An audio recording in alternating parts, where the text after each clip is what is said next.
Hello guys, welcome to my YouTube channel. आज मैं आपके लिए सेंसरी ऑर्गन चैप्टर में से एक मोस्ट इंपॉर्टेंट टॉपिक लेकर आया हूँ। आज हम आईज की स्ट्रक्चर और उसके फंक्शन के बारे में पढ़ेंगे। आई मानव शरीर का एक बहुत ही खूबसूरत ऑर्गन है जो हमें बाहरी वातावरण या फिर एनवायरनमेंट से परिचित करवाता है, हमें देखने में मदद करता है। लेकिन आज हम देखेंगे कि हमारी जो आई या फिर आँख होती है वो अंदर से कैसे दिखती है। आज हम आई के एनाटॉमी के बारे में पढ़ेंगे या फिर आई की एनाटॉमी की स्टडी करेंगे। तो चलो शुरू करते हैं बिना टाइम गवाए। सबसे पहले हम पढ़ेंगे लेयर ऑफ आई वॉल।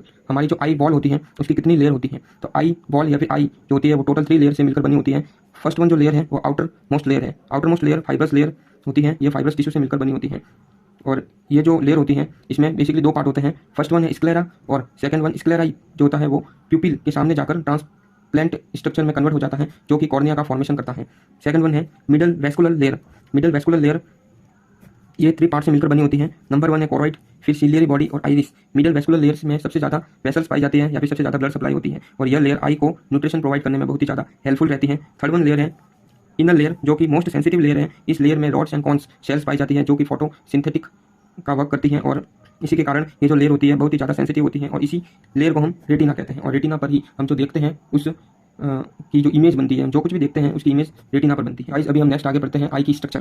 देखो गाइस, आइज की बेसिकली 3 लेयर होती है। सबसे आउटर मोस्ट जो लेयर होती है वो है स्क्लेरा। आपको ये जो व्हाइट पार्ट दिख रहा होगा ये स्क्लेरा है। ये स्क्लेरा पोस्टीरियर पार्ट से लेकर एंटीरियर पार्ट तक आती है और प्यूपिल के सामने एक उभरी हुई स्ट्रक्चर बनाती है। इस उभरी हुई स्ट्रक्चर को हम कॉर्निया कहते हैं और ये जो व्हाइट कलर की जो स्ट्रक्चर है ये स्क्लेरा है। ये स्क्लेरा है। तो सेकंड वन लेयर है जो कि इनर लेयर या फिर मिडल लेयर हम कह सकते हैं, वो है कोरॉइड।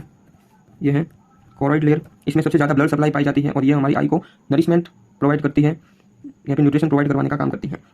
और सबसे इनर वन जो लेयर है वो है रेटिना, जिस पर बेसिकली इमेज बनती है। जो भी वस्तु या फिर किसी भी चीज़ को हम देखते हैं एक्सटर्नल एनवायरनमेंट से, उस वस्तु की जो इमेज बनती है वो रेटिना पर बनती है। ठीक है।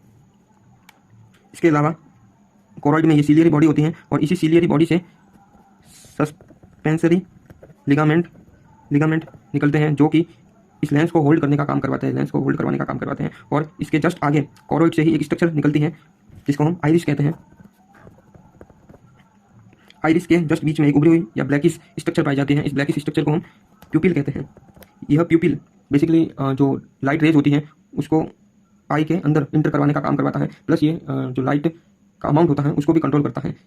जब हम धूप में जाते हैं तो जो प्यूपिल होती है वो एकदम पिचक जाती है, फिर कॉन्ट्रैक्ट हो जाती है और जब हम छाया में जाते हैं तो यही जो प्यूपिल होती है वो एकदम फैल जाती है, स्प्रेड हो जाती है। ये एक पर्दे की तरह वर्क करती है। आई के पोस्टीरियर पार्ट में जेली लाइक फ्लूइड पाया जाता है। लेंस के पीछे और रेटिना के आगे जो जेली लाइक फ्लूइड पाया जाता है इसे हम विट्रस ह्यूमर कहते हैं और विट्रस ह्यूमर आई को बॉल शेप में बनाए रखने का काम करवाता है या फिर कह सकते हैं कि जो आई होती है उसको पिचकने नहीं देता। विट्रस ह्यूमरस ये जेली लाइक होता है और इसको बॉल शेप में बनाए रखने का काम करवाता है। और लेंस के जस्ट आगे और कॉर्निया के पीछे जो फ्लूइड पाया जाता है, ताकि कॉर्निया और लेंस के बीच में जो फ्लूइड पाया जाता है यह एक वाटरी फ्लूइड होता है जिसे हम एक्वस ह्यूमर कहते हैं।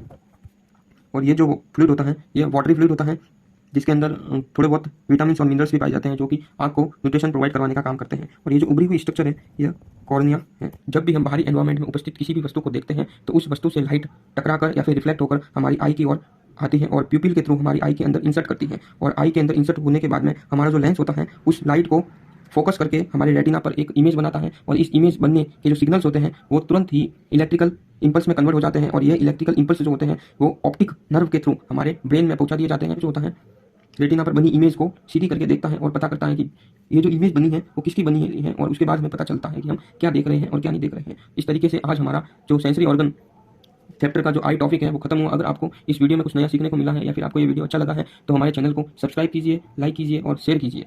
धन्यवाद।